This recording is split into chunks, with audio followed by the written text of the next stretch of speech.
E aí, tudo bem? Imagine você chegar na casa do seu amigo, tocar a campainha, ele abre a porta e quando você vai falar com ele, ele começa a chorar muito. Chorar de ficar borrar a maquiagem, de puxar os cabelos, ficar gritando, urrando. Já imaginou a cena? Então, é sobre isso que nós vamos falar hoje em Reformas Radicais do Triste Fim de Policarpo Quaresma. Leitura obrigatória da prova da UERJ. Vem comigo!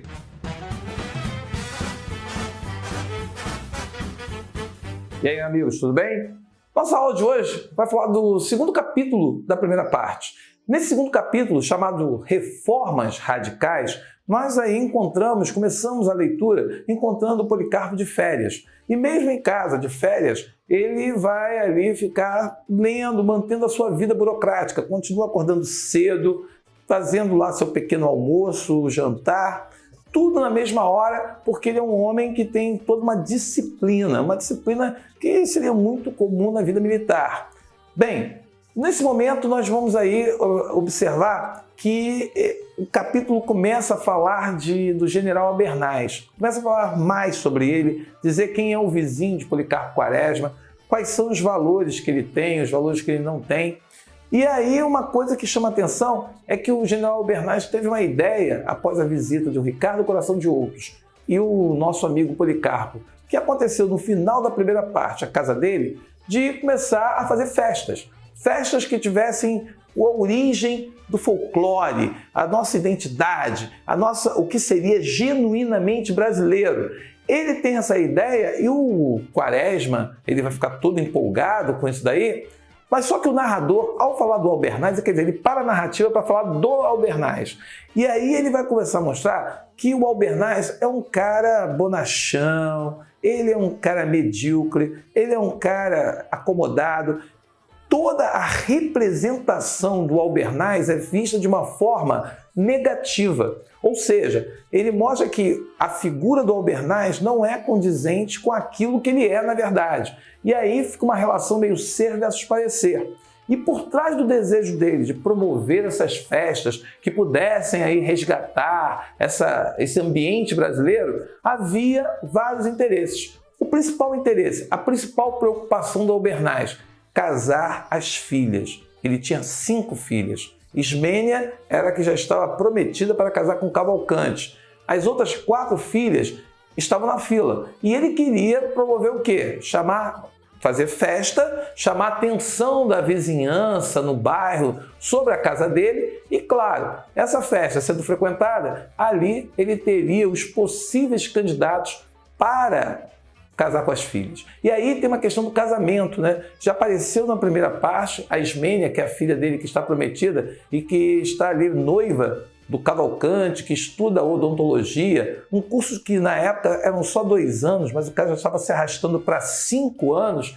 E ali a Ismênia, ela não se mostra muito motivada, ela não mostra muito firme com essa questão. E ali a gente vai observar que essa questão do casamento é muito importante, ou seja, é um fardo para o pai ter que casar as filhas. E aí você tem que arranjar, não é só casar, é ter bons candidatos, homens que possam manter aí essa classe média suburbana em destaque, dando um bom futuro, servindo até mesmo, vamos dizer, de um futuras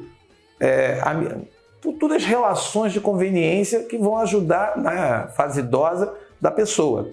Veja bem, outra coisa que você tem que observar nesse capítulo é que, ao perder esse tempo com Albernaz, ele começa a criticar as relações de hipocrisia que existem dentro da sociedade.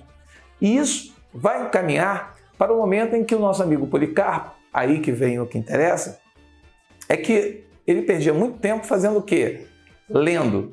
Lendo, mesmo de férias, ele perdia muito tempo dentro da biblioteca, lendo. E aí ele tem a ideia de justamente conhecer, né, com a questão de fazer a festa, eles vão ao subúrbio, vão a Benfica para encontrar a tia Maria Rita, uma negra escrava, e que havia trabalhado na casa do general Albernaz no passado.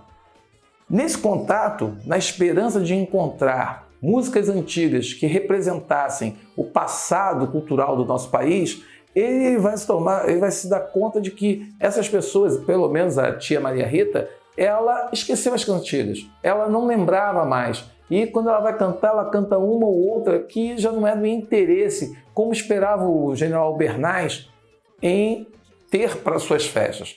E aí isso promove no personagem uma reflexão sobre como a nossa gente é fraca, como a nossa gente ela não tem essa capacidade, a tenacidade de valorizar a nossa cultura, os nossos valores. E aí entra uma pesquisa do nosso amigo em pesquisar o tupi, a cultura tupinambá, a cultura tupi. E aí, por isso a cena que eu fiz na chamada, ele vê que todo índio, o tribo tupinambá, quando recebia uma visita e essa visita chegava ou ele encontrava alguma pessoa, o modo de saudação era chorar, puxar os cabelos, gritar.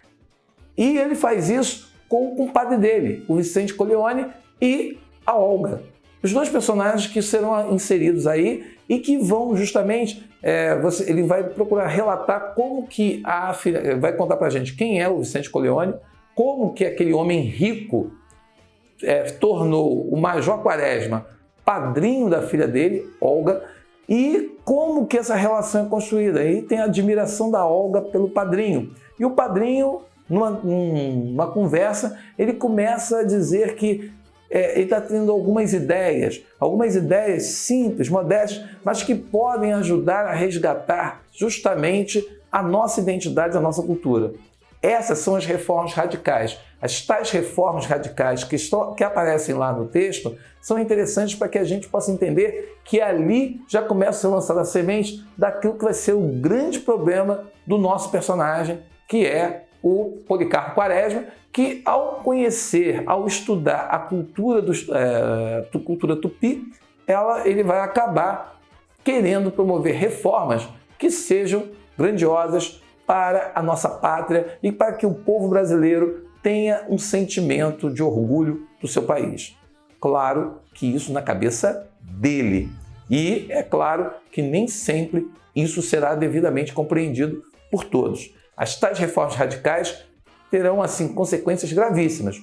Mas isso a gente vai ver no próximo capítulo e aí a gente continua a conversa. Então é muito importante você perceber o seguinte: a caracterização do general Albernaz e aí toda a ironia de Lima Barreto em relação a essa figura que seria um símbolo de toda a cultura presente no subúrbio brasileiro. Segundo, essa necessidade do casamento, casar a filha. Ele até fala que o general Albernaz também estava preocupado em arranjar um pistolão, ele usa essa expressão, para que o filho entrasse no colégio militar. A questão do folclore, o folclore que o nosso amigo Albernaz diz que teria interesse, na verdade o que havia por trás era o interesse de casar, fazer festas para casar as filhas. A questão do tango-longo-mango, até que aparece lá que o nosso amigo acha que, o Quaresma acha que isso é uma festa brasileira, mas ele descobre depois que é estrangeira. A questão do estudo do tupi e, por fim, essa relação do compadre com a afilhada são os elementos que eu acredito que você precisa observar para fazer uma boa leitura dessa primeira parte. Estou tirando tempo aí, ó. Faça um print da tela, estude, leia, faça suas perguntas aqui embaixo e vamos mantendo esse diálogo, porque à medida que você for perguntando, eu vou gravando e fazendo novas aulas. Tudo bem? Então, mantenha-se junto nesse projeto UERJ, junto à aprovação e até a próxima aula.